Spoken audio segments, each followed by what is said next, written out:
شیخ یہ تو لوگ مان لیتے ہیں نہ کہیں کہ حدیث چلو لکھ لی گئی تھی، اب وہ لکھنے والوں پر بھی اعتراض کرنا شروع کر دیتے ہیں. بعض کہتے ہیں چلے امام بخاری نے لکھی تھی، اتنی بات لکھی ہیں، یہ اجمی تھے، اجمی سازش کا نام دے دیتے ہیں. پھر امام زہری کے اوپر اعتراض کرنا شروع کر دیتے ہیں، حتیٰ کہ سیدنا ابو ہریرہ پر اعتراض کرتے ہیں غیر فقیہ اور دیگر طریقے سے کہ وہ مصادر، وہ اہم علماء یا وہ صحابہ جنہوں نے حدیث کو جمع کیا، تاریخ کو جمع کیا، امام زہری ہیں، طبری ہیں، بخاری ہیں، ان پر اعتراض کرتے ہیں. تو کیا یہ دین کی بنیادوں کو کمزور بنانے کی ایک سازش ہے یا؟ جی بالکل، آپ نے صحیح کہا.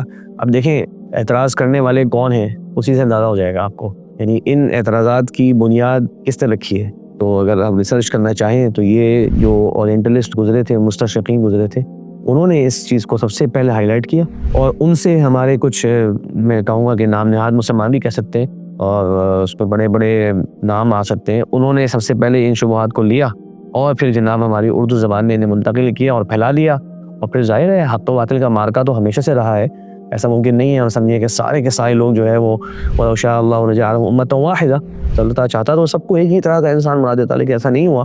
تو اللہ تعالیٰ نے اس ابتلا کے لیے ہم کو پیدا کیا کہ ہم اپنے آپ کو صحیح راہ پر ہمیشہ گامزن رکھنے کے پابند ہیں. تو یہ جو شبہات ہیں سب سے پہلے یہ کسی محمد عبد الرحمن عبد الرحیم کی طرف سے نہیں آئے جناب، یہ جان جانسن اور مائیکل اس طرح کے لوگوں کی طرف سے آئے ہیں.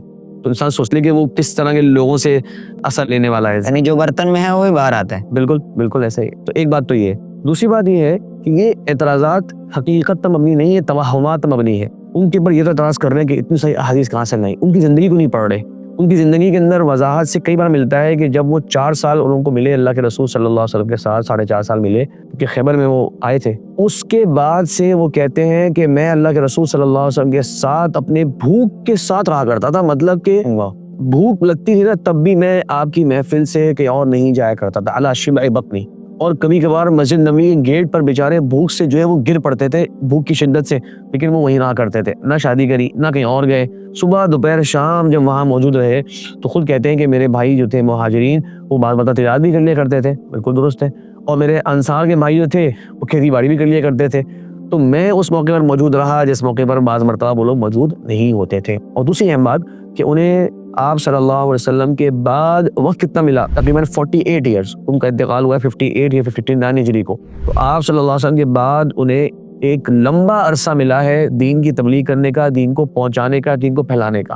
لوگ اکثر کمپیریزن کر رہے ہوتے ہیں کہ ابو بکر صدیق رضی اللہ عنہ جو تو آپ کے ساتھی تھے پہلے دن سے، ان کی احادیث کتنی ہیں اور ابو ہریرہ کی احادیث کتنی ہے. یہ بہت ناسمجھی اور مبنی جو ہے وہ کمپیریزن ہے. ابو بکر صدیق رضی اللہ عنہ رسول اللہ صلی اللہ علیہ وسلم کے بعد 2 سال زندہ رہے، اور ان 2 سالوں کے اندر مرتدین کے ساتھ جنگ ہے، مانعی الزکوٰۃ کے ساتھ جنگ ہے، اور مسیلمہ کے جو ایک بہت بڑا فتنہ جو ہے وہ اس موقع پر ہوا تھا وہ موجود ہے. اسلامی خلافت کو اس موقع پر کس قسم کے چیلنجز تھے ان 2 سالوں میں، سارے وہ مارکے بھی ہوئے ہیں، سب جو ہے جگہ پر اپنے گورنر بھی جو ہے وہ بھیجنے ہیں. تو اس میں کہاں تعلیم اور تدریس کا موقع ملتا ہے، لوگ آپ سے ملنے آ رہے ہیں اور سوال کر رہے ہیں. تو اس لیے ان کی تعداد اتنی ہی ہے جتنی اس وقت کے اندر ہو سکتی تھی. البتہ ابو رضی اللہ کو ایک لمبا موقع ملا. تو اس پر خالی اعتراض کرنے کی وجہ یہ ہے کہ اس ذخیرہ حدیث کے اوپر اگر ہم چوٹ مار دیں، اور خاص طور پہ ابو ہریرہ رضی اللہ عنہ جو کہ سب سے زیادہ حدیث روایت کرنے والے صحابی ہیں، خود ہی حدیث کا ایک بہت بڑا ذخیرہ، اس سے ہم لوگ جو ہے وہ جان چھڑا لیں گے، یعنی جو دشمنان اسلام ہے